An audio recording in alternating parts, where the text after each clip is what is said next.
Smokers जो होते हैं वो हमेशा यही कह रहे होते हैं कि स्मोकिंग के बगैर भी तो लोग ही मर देने कि ये पी के मर जाएंगे तो की फर्क पड़ेगा। स्टमक का कैंसर जो है वो मैदे का कैंसर होता है। ठीक।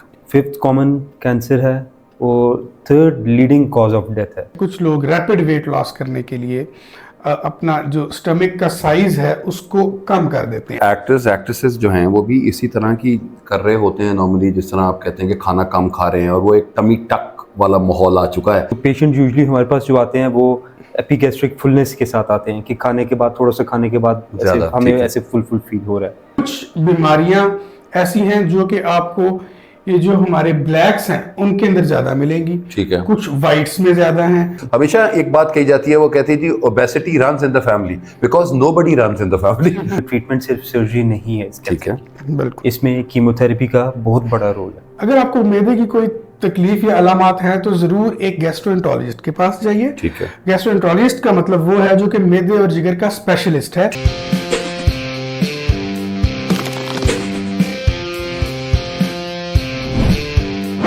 अस्सलाम वालेकुम जी, सर्जन कोई कोई के नए एपिसोड के साथ मैं हसीब खान आपकी खिदमत में हाजिर हूं और मेरे साथ हैं डॉक्टर दानिया और डॉक्टर वजाहत। हम बात कर रहे हैं कैंसर्स के ऊपर। हमने इससे पहले कोलोन के कैंसर की बात की, उसके बाद हमने इसोफेगस के कैंसर की बात की। आज हम बात करने लगे हैं स्टमक के ऊपर और let's start with doctor Daniyal. Doctor Daniyal, ये क्या कैंसर होता है स्टमक का और इसकी क्या स्टार्टिंग आपके जी क्या सिम्टम्स होते हैं, उसी से ही स्टार्ट करते हैं। स्टमक का कैंसर जो है वो मैदे का कैंसर होता है। ठीक है। जो आपके एसोफेगस खुराक नाली के बाद जो स्ट्रक्चर होता है वो मैदा होता है जो फूड स्टोर करता है। ठीक। तो ये मैदे का कैंसर होता है। 5th कॉमन कैंसर है और 3rd leading cause of death है। जो कैंसर रिलेटेड डेथ होती है उसमें 3rd लीडिंग कॉज ये है। ओह ठीक।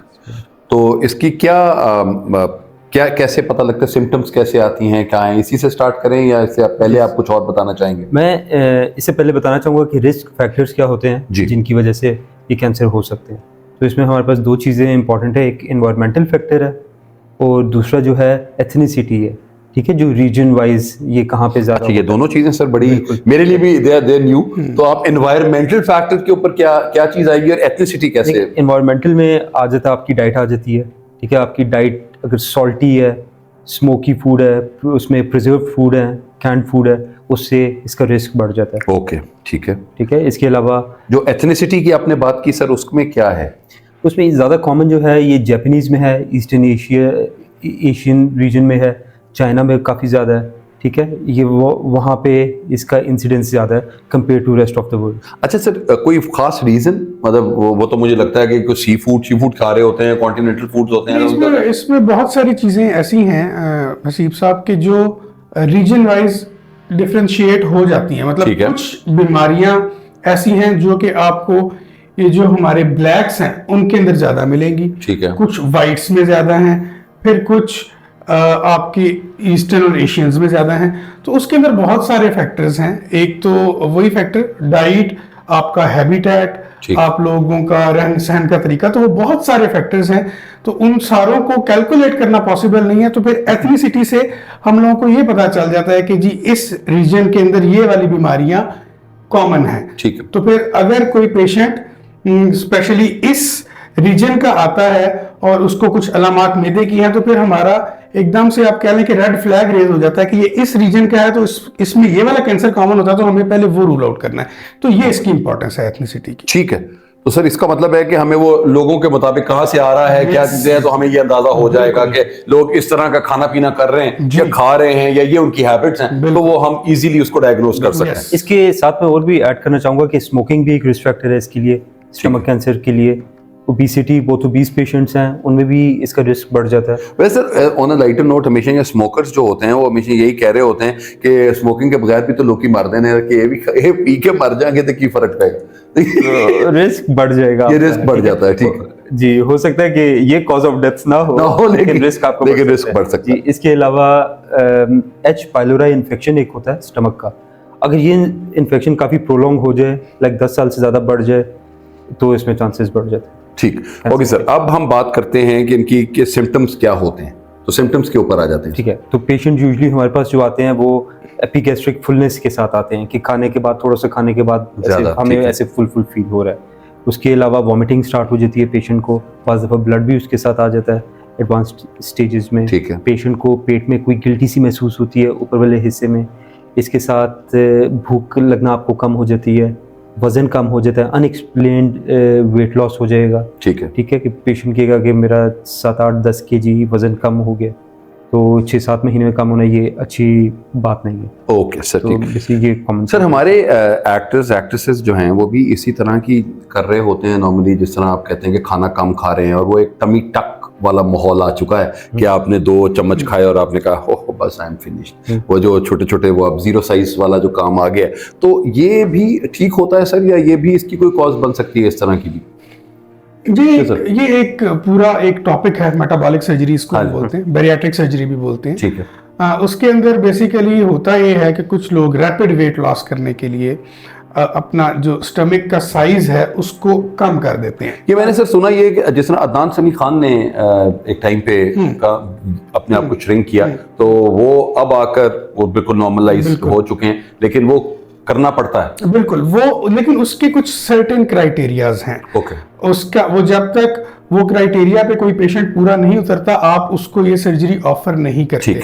और अभी तक जिस तरह आप कह रहे हैं, अभी तक कोई खास एसोसिएशन इस स्पेसिफिक सर्जरी के साथ कैंसर की नहीं देखी गई। ठीक ठीक, ओके।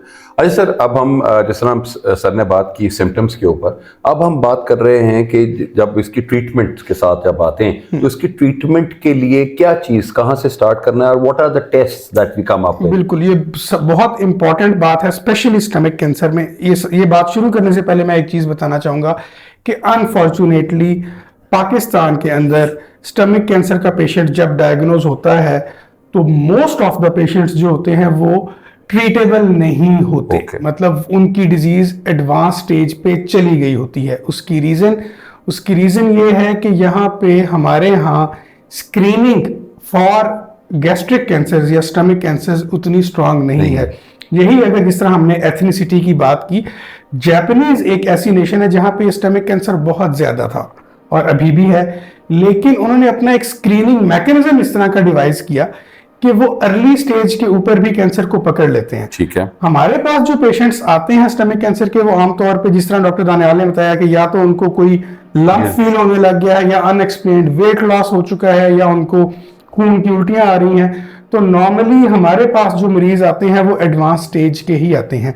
बाकी अब आके कुछ इसके अंदर जो रिस्क फैक्टर्स के हिसाब से जो स्क्रीनिंग टूल्स हैं वो भी हम डॉक्टर दानियाल से कहते हैं, वो हम इस पे डिस्कस करेंगे कि वो क्या है और किस तरीके से हम इसको अर्ली डायग्नोज कर सकते हैं। ठीक है, तो मेरे ख्याल से सबसे पहली चीज़ जो है वो एंडोस्कोपी है, जिसको हम कैमरे वाला टेस्ट करते हैं। मुंह के जरिए, खुराक वाली नाली के जरिए कैमरा डाल के मैदे को सारा देखते हैं, मुआयना करते हैं कि मैदे में सब कुछ ठीक है। अगर कुछ महसूस होता है कि कोई अबनॉर्मल चीज़ है, कोई ग्रोथ है, तो उसकी बायोप्सी ले लेते हैं। ठीक है। उसके साथ वहाँ पे अल्ट्रासाउंड भी किया जाता है इस कैमरे वाले टेस्ट के साथ ही। बायोप्सी पे पता लग जाता है कि ये क्या चीज़ है, कोई ख़तरे वाली चीज़ है या कोई आम सी कोई गिल्टी है। तो अगर कोई ख़तरे वाली चीज़ है, कैंसर उस पर आता है, तो फिर हमने पेशेंट का पूरा वर्कअप करवाना होता है। ठीक है। उस वर्कअप में हम उसका CT स्कैन करवाते हैं, चेस्ट का, पेट का, ताकि हमें पता लग जाए कि ये बीमारी मैदे में ही है या मैदे से बाहर भी इसके असरात हैं। फिर वो मैनेजमेंट उसमें हमारी चेंज हो जाती है। दूसरा इसमें एक इम्पॉर्टेंट चीज़ है स्टेजिंग लेप्रोस्कोपी। हमारे पास जिस स्टेज पे वजाहत ने बात की है, पेशेंट आते हैं तो उसमें स्टेजिंग लेप्रोस्कोपी भी करना ज़रूरी है। ये ऐसे होता है कि पेट में हम कैमरा डालते हैं और हम सारा मुआयना कर लेते हैं कि कैंसर मैदे के अलावा और कहाँ पे पेट में फैला है, क्योंकि एंडोस्कोपी तो आपको सिर्फ मैदे के अंदर का बताएगी, और जो हम लेप्रोस्कोपी करते हैं वो मैदे के बाहर का बताएगी कि पेट में कहाँ कहाँ पे असर आता है। तो उसके मुताबिक फिर नेक्स्ट ट्रीटमेंट प्लान जो होगा वो ही डिपेंड करेगा कि MDT मल्टी डिसिप्लिनरी टीम होगी और वो डिसाइड करेगी। अच्छा, इसमें एक और चीज़ मैं ऐड करना चाहूँगा, जिस तरह एंडोस्कोपी की बात की, मतलब ये एक बहुत बड़ी ब्लेसिंग है। मतलब अगर आप कैमरे के जरिए, पूरा बेहोश भी नहीं है मरीज, आप जाके एक चीज़ को फिजिकली देख के आ जाएं, तो इसका कोई नेमल बदल नहीं है। अनफॉर्चुनेटली हमारे सेटअप में अगर किसी पेशेंट को मैदे की अलामात हैं और वो डॉक्टर के पास जा रहा है, तो या तो वो प्रॉपर गैस्ट्रोएंटरोलॉजिस्ट के पास जा नहीं रहा, वो किसी आम प्रैक्टिशनर के पास जा रहा है और वो उसको मैदे की दवाइयां देता जा रहा है। और अगर वो किसी मैदे के स्पेशलिस्ट के पास चला भी गया है और उसने उसको एंडोस्कोपी एडवाइस कर दी है तो मरीज खुद अवॉइड कर रहा होता है। वो कहता है कि जी ये शायद पता नहीं कोई इल इंटेंशन है डॉक्टर की, कि उसने कहा कि जी मैं कैमरे वाला टेस्ट करना चाहता हूँ, लेकिन यहाँ पे जिस तरह भी डॉक्टर दानियाल ने बताया एक बहुत बड़ा फायदा है कि अगर कोई चीज जो अभी स्टार्ट हो रही है उसका पता लग आप कर सकते हैं एंडोस्कोपी के जरिए। Thank you very much doctor वजाहत। अच्छा सर, अब इसको ट्रीट कैसे किया जा सकता है? और मैं से लेकिन उससे पहले मैं दोनों डॉक्टर साहबान से एक बात पूछूंगा कि जब हम डायग्नोज कर रहे होते हैं तो हम एज डॉक्टर्स कितनी चीजों को सर चेक करके डायग्नोज किया जाता है? मतलब नॉर्मली आपको नॉर्मली सिम्टम्स होते हैं, मतलब जो मैं एक बिल्कुल अनपढ़ किस्म का आदमी हूं जो कि इन चीजों के साथ नहीं पता लगता, लेकिन आपका डायग्नोज कितना % एक्यूरेट हो जाता है on the basis of whatever you are saying? बिल्कुल, देखिए उसमें वही जिस तरह अभी हमने एंडोस्कोपी की बात की, देखिए कुछ एरियाज ऐसे हैं बॉडी के जहां तक आपकी डायरेक्ट अप्रोच नहीं है। सपोज जिस तरह अगर हम लबलबे की बात करें तो उसमें आपके पास एक सीटी स्कैन का ऑप्शन है, लेकिन आप डायरेक्ट फिजिकली इसको देख के नहीं आ सकते। सही। अच्छी चीज ये है, जिस तरह हमने पीछे कोलन और रेक्टम की भी बात की या एसोफेगस की बात की, ये वो एरियाज हैं जो कि एंडोस्कोपी के जरिए डायरेक्टली अप्रोचेबल है। आपने सिर्फ कैमरा डालना है और आपको पता चल जाना है कि यहाँ पे कोई अनयूजुअल चीज है, आपने उसका टुकड़ा लेना है और उसकी आपने टेस्ट करा लेना। तो ये बहुत सिंपल है, लेकिन बात वही है कि हमें पेशेंट्स को ये कायल करना कि आपके लिए एंडोस्कोपी का टेस्ट जरूरी है। बाकी जो स्टेजिंग का वर्कअप है वो एक एक्सटेंसिव प्रोसीजर है, वो डॉक्टर दानियाल हमें एक्सप्लेन करते हैं। डॉक्टर साहब, let's start with the treatment. आपने बात की ट्रीटमेंट, इसका सबसे पहले तो मैं लोगों को बताऊं कि ट्रीटमेंट सिर्फ सर्जरी नहीं है इसका। ठीक है, बिल्कुल। इसमें कीमोथेरेपी का बहुत बड़ा रोल है। देखिए डिफरेंट ट्रायल्स होते हैं दुनिया में, उसमें जो भी रिसेंट है वो ये है कि कीमोथेरेपी पहले भी पेशेंट को लगेगी और फिर ऑपरेशन के बाद भी पेशेंट को लगेगी। ये उन पेशेंट को जो थोड़ी एडवांस गैस्ट्रिक कैंसर के साथ आते हैं। जो अर्ली होते हैं, अर्ली में हम सर्जरी डायरेक्ट कर सकते हैं, बट हमारे पास जो आवाम आ रही है उसमें अर्ली बहुत कम पॉपुलेशन में है, क्योंकि वही बात जो डॉक्टर वजाहत ने किया कि डायग्नोसिस का प्रॉब्लम है। हम वैसे डायग्नोज नहीं कर सकते जिस तरह जापान में होते हैं। तो इसमें कीमोथेरेपी होती है, यूजुअली 4 साइकिल्स हम कीमोथेरेपी के लगाते हैं पेशेंट को। उसके बाद हम दोबारा से असेस करते हैं पेशेंट को कि डिजीज़ कितनी है, उतनी ही है, कम हो गई है या कहीं बढ़ गई है जो सर्जरी के हद से निकल चुकी है। ठीक। तो हमने ये देखना होता है। अगर वो ऑपरेबल हो तो हम उसमें सर्जरी करते हैं।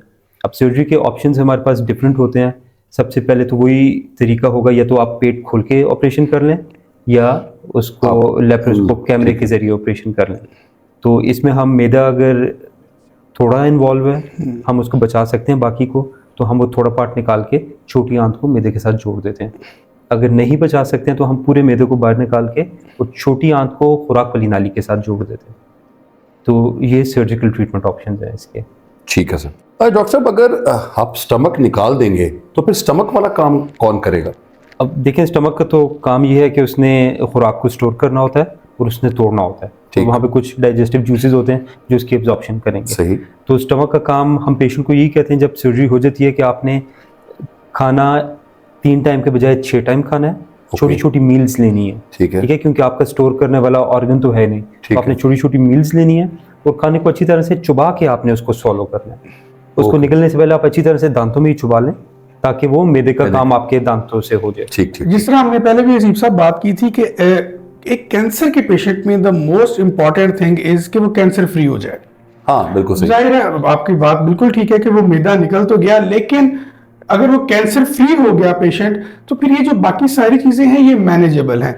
जाहिर है अब मैदे का एक स्पेसिफिक रोल तो है, लेकिन डाइटरी हैबिट्स को चेंज करने से, कुछ एक्सटर्नल सप्लीमेंट्स देने से वो सारी चीजें किसी हद तक कवर अप की जा सकती हैं एज फार एज कि मरीज कैंसर फ्री हो। एक और चीज डॉक्टर साहब, जो हमें बचपन में भी ये बात बताई गई कि सारे चुबा चुबा के खाना खाना है, कि वो बहुत इंपॉर्टेंट है, लेकिन हम चूंकि इतने ज्यादा मसरूफ हो चुके हैं और एक ये फास्ट फूड के आने से और उन चीजों को बनाने से हम वो खाना खाते हैं जस्ट टू टेक फूड, और बाकी हम अपने काम कर रहे होते हैं या फोन में लगे हुए हैं या कोई और काम कर रहे हैं। तो उसकी वजह से भी आई थिंक कि हमारी डाइटरी हैबिट्स जो है वो भी जरा थोड़ी सी इधर उधर हो जाती है। ऐसे ही है? बिल्कुल देखिए, जिस तरह डॉक्टर दानियाल ने बात की कि मैदे का काम है फूड की ग्राइंडिंग। जी बिल्कुल ठीक। अगर आप उसको ऑलरेडी ग्राइंडेड फूड देंगे तो उसको कम काम करना पड़ेगा, और अगर आप उसको डंप कर देंगे एक सॉलिड मटेरियल के साथ तो उसको ज्यादा काम करना पड़ेगा। फूड ज्यादा देर मैदे में स्टे करेगा, गैस्ट्रिक प्रोडक्शन जो हमने एसिड की बात की वो ज्यादा प्रोड्यूस होगा। उसके बाद फिर बदहजमी की शिकायत और ये तेजाब का ऊपर आना और ये सारी चीजें। बिल्कुल आप ठीक कह रहे हैं कि अगर आप ठीक तरीके से चबा के नहीं खाते तो ये मसले मसाइल ज्यादा होते हैं। ऐसे वैसे ये क्वेश्चन मेरे जहन में आया है कि जब हम बहुत से लोग हैं जो आजकल खाली पेट बात कर रहे होते हैं और वो एक नया कॉन्सेप्ट जो है वो इंटरमिटेंट फास्टिंग वाला कॉन्सेप्ट है, तो उसको भी सर इजी रहता है वो कि जी आप ना खाना खाओ, वैसे ही कमजोर हो जाओगे, चीजें कर लोगे। इंटरमिटेंट फास्टिंग एक अच्छी चीज है। अच्छा, इंटरमिटेंट का मतलब देखिए, जो भी चीज है ना, जिस तरह हमारे मजहब में भी है कि एतदाल पसंदी। हाँ जी, इंटरमिटेंट का मतलब ये नहीं है कि आपने 8 घंटे तक कुछ नहीं खाया, ठीक है, ठीक है, आप 4 घंटे के लिए स्ट्रिक्ट फास्टिंग कर रहे हैं, उसके बाद थोड़ा सा मील ले लें, उसके बाद फिर 4 घंटे के लिए, तो दिस इज एक्सेप्टेबल। लेकिन अगर आप एट अ स्ट्रेच 8 घंटे कुछ नहीं खा रहे या 12 घंटे कुछ नहीं खा रहे, मैदा आपका खाली है, जूस प्रोड्यूस हो रहा है, तो वो ठीक नहीं, वो ठीक नहीं। ओके, अच्छा डॉक्टर साहब, अब आप आते हैं इसकी ट्रीटमेंट की बात तो हमारी हो गई, अब हम इसके फॉलो अप के ऊपर आते हैं। तो इनके फॉलो अप के ऊपर क्या चीजें हमें जिनका ध्यान करना होता है? ठीक है, फॉलोअप पे हम पेशेंट को जब फॉलोअप का कहते हैं तो हम उसका मतलब है कि हमने 5 साल तक पेशेंट को फॉलो करना है, वो हमारे पास आता रहेगा। उसी तरह हर साल हम इसके सीटी स्कैन करवाते रहते हैं, वही देखने के लिए कि डिजीज़ दोबारा से वापस तो नहीं आई है। ठीक है, बाज़ कंडीशंस ऐसी होती हैं जिसमें हमें एंडोस्कोपी की ज़रूरत होती है, कम कंडीशंस हैं बट बाज़ दफ़ा हम वो भी करवा लेते हैं। इसके अलावा फॉलोअप पे हम बहुत इंपॉर्टेंट है कि पेशेंट का विटामिन B12, आयरन और विटामिन D लेवल्स हम चेक करते रहें। ठीक है, क्योंकि ये सब इनकी एब्जॉर्प्शन स्टमक से रिलेटेड है, तो जब स्टमक में होगा इनकी एब्जॉर्प्शन कम होगी तो पेशेंट को बाकी मिनरल विटामिन्स की भी डेफिशिएंसी स्टार्ट हो जाती है। तो हमने ये भी साथ में फॉलो पे, तो वो प्रिस्क्रिप्शंस में आप वो दे रहे होते हैं और विटामिन उसी तरह ही साथ ही आ रही हो। बिल्कुल। ओके डॉक्टर साहब, कोई लास्ट टेक ऑन इट कि जी जब हमारे अगर इस कैंसर की अगर हम बात कर रहे हैं तो वो क्या चीजें ऐसी हैं जिनसे हमारे नाजरीन जो है उनको, एक तो उनको नॉलेज ज्यादा होना चाहिए और उनके बाद अगर ये हो जाए खुदा न खास्ता तो उसको किस तरीके से हम, आपका टेक ऑन इट? बिल्कुल, 2 चीजें हैं इसमें नसीब साहब। एक तो ये है कि अगर आपको मैदे की बीमारी है, आमतौर पे आपने देखा होगा एक बहुत कॉमन चीज है हमारे यहाँ, हर दूसरा बंदा कहता है कि जी मुझे मैदे की तकलीफ है। अगर आपको मैदे की कोई तकलीफ या अलामात हैं तो जरूर एक गैस्ट्रोएंटरोलॉजिस्ट के पास जाइए। ठीक है, गैस्ट्रोएंटरोलॉजिस्ट का मतलब वो है जो कि मैदे और जिगर का स्पेशलिस्ट है, ठीक है, जिसके पास एंडोस्कोपी की सहूलत मौजूद है। ठीक है, एक चीज। और दूसरी चीज, अगर आपको कोई गैस्ट्रोएंटरोलॉजिस्ट या कोई और डॉक्टर कैमरे वाले टेस्ट के बारे में बताता है और आपको ये बताता है कि आपका होना जरूरी है, तो काइंडली उसको एक्सेप्ट कीजिए और वो करवा लें, क्योंकि ये एक टेस्ट शायद थोड़ी सी देर के लिए तो आपको डिस्कंफर्ट होगा, लेकिन ये आपको बहुत बड़े डिजास्टर से बचा सकता है। थैंक यू डॉक्टर साहब। Now sir, coming to prevention. ठीक है, प्रिवेंशन में मेरे ख्याल से वो एक चीज़ जो हमने पहले बात की है कि वो जो जैसे अगर जापानीज़ में ये ज़्यादा होता है तो उनमें तो ये चलता आ रहा है, वो तो चीज़ अवॉइडेबल नहीं है। तो वो वाले रिस्क फैक्टर्स जो हम अवॉइड कर सकते हैं, जैसे कि मोटापा, सिगरेट पीना, डाइट आपकी जो है जिसमें ये सॉल्टी और स्मोकी फूड नहीं हो, तो अगर ये अवॉइड की जाए तो प्रॉब्ली शायद प्रिवेंशन हो सकती है गैस्ट्रिक कैंसर से। Sir thank you very much doctor साहब। हमेशा एक बात कही जाती है, वो कहती है जी obesity runs in the family because nobody runs in the family. तो वो हमारे लिए वो यही कॉन्सेप्ट है। तो प्लीज अपने आप को कहीं ना कहीं, it is not about running in the family, it's about you need to care of your healthy habits, और उसके साथ आपने चलाना होता है अपने आप को। और डॉक्टर वजाहत के जो 2 पॉइंट्स हैं वो बहुत इंपॉर्टेंट है इस चीज में। पहली बात ये कि आपने एक स्पेशलिस्ट डॉक्टर को दिखाना बहुत इंपॉर्टेंट है, और अगर वो स्पेशलिस्ट डॉक्टर ये कह रहे हैं कि एंडोस्कोपी होनी है तो प्लीज आप वो एंडोस्कोपी जरूर कराएं, ताकि आपके जो इन लार्जर पर्सपेक्टिव पे आपको ज्यादा सुकून के लिए और ज्यादा आपकी सेहत जो है वो मैटर पहले करती है। वो मेरे वाले साहब हमेशा ये बात कहते होते थे कि सेहत की बादशाही थी वे, तो सेहत की बादशाही हमेशा इसी तरह ही है कि कहीं ना कहीं भी हम डाउन होते हैं, लेकिन हमारे पास डॉक्टर साहिबान होते हैं जो कि हमें दोबारा अपनी उसी कंडीशन पे लेकर आते हैं। तो आई थिंक कि ये डॉक्टरों ने जो भी आपको मशवरे दिए उनका प्लीज ख्याल रखिएगा, उनको देख लीजिएगा। अगर आपके आसपास किसी भी आपके चाहने वाले को या आपके फैमिली के मेंबर को ये वाले सिम्टम्स आ रहे हैं, तो जो हमारे डॉक्टर साहबान ने बात की है उनके ऊपर एक दफ़ा नज़र ज़रूर डालिएगा। सर्जन कोई के सेट से मुझे, डॉक्टर दानियाल को और डॉक्टर वजाहत को आप इजाज़त दीजिए। इंशाल्लाह नए एपिसोड के साथ आपकी खिदमत में फिर हाजिर होंगे। अपना बहुत ख्याल रखिएगा। पाकिस्तान जिंदाबाद।